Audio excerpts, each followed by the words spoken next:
Hello and welcome to Hertz Farm Management's 2022 growing season video series. My name's Craig Welter. I'm a farm manager in our Nevada, Iowa office. We're here today on a managed farm in Grundy County, Iowa. Our goal with this video series is to give an inside look at what we're doing out in the field as farm managers and kind of give some perspective on the development of the crops throughout the growing season. So to set the stage, this year we're growing a mix of crops on this farm. It's kind of a unique farm. So we have about 48 acres of commercial corn, 170 acres of soybeans, and 120 acres of seed corn production. And first we'll take a look at how the soybeans are doing so far.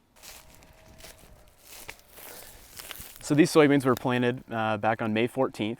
So we had a little bit of a later planting window this season because of some cold conditions in April and early May.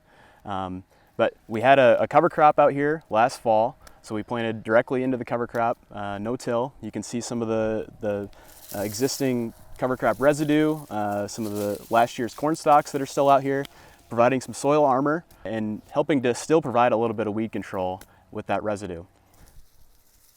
So last time I was out here was early June. I was basically checking to make sure we had good emergence, that we had good weed control. We still had some herbicide application to complete. Overall, things looked really good. The cover crop helped keep those weeds at bay, and we had good weed control. Since then, we've had our post-emerge herbicide application applied. So any weeds that were out here should be taken care of at this point. And today, what we're looking at is to make sure that those weeds are under control and that our soybeans are in good shape. Earlier you might have seen a little bit of a tinge on some of the soybeans, maybe looked like they were a little burnt. That's just a little bit of a reaction from the herbicide that the soybeans eventually grow through and really don't cause any damage.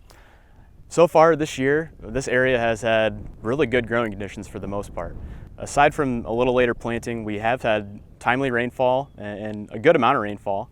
We have had some extreme heat, some mid to upper 90-degree temperatures in the past few weeks, but overall that hasn't harmed the crop. It's really pushed it along. Despite the late planting, we're in pretty good shape as far as the growing stage. We're starting to see a little bit of the flowers that might start to emerge on those soybeans where eventually those pods will set and where you actually see the physical soybean on the plant. So overall, really happy with how these soybeans look, considering we had a little bit of a tougher spring.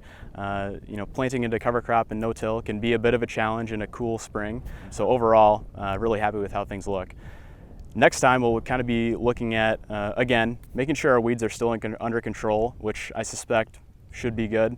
And then we'll be looking at making our fungicide application for plant health and boosting our yield prospects. So now that we've taken a look at the soybeans on the farm, let's go over and take a look at the commercial corn. So you may have heard the saying, knee-high by the 4th of July for corn. Obviously we're here in the end of June and it's already well past my hips. Knee-high by the 4th of July maybe used to be true a long time ago, but for a while now that has not been the case. I mean, usually we're looking at maybe knee-high by the 4th of June if planting goes properly. So.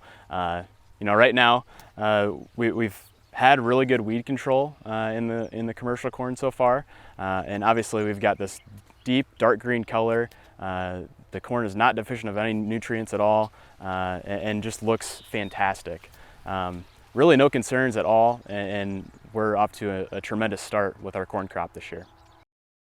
So right now we're off to an excellent start on this farm, both our commercial corn and our soybeans, especially the commercial corn.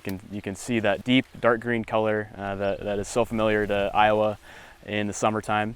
And really in the next couple weeks, we've got some fairly moderate temperatures in the forecast and maybe a little rainfall, which would be really perfect for what this crop needs. Just a little bit of timely rainfall at the right time is all that it really takes to grow a great crop anymore. And a little bit of luck along the way as well.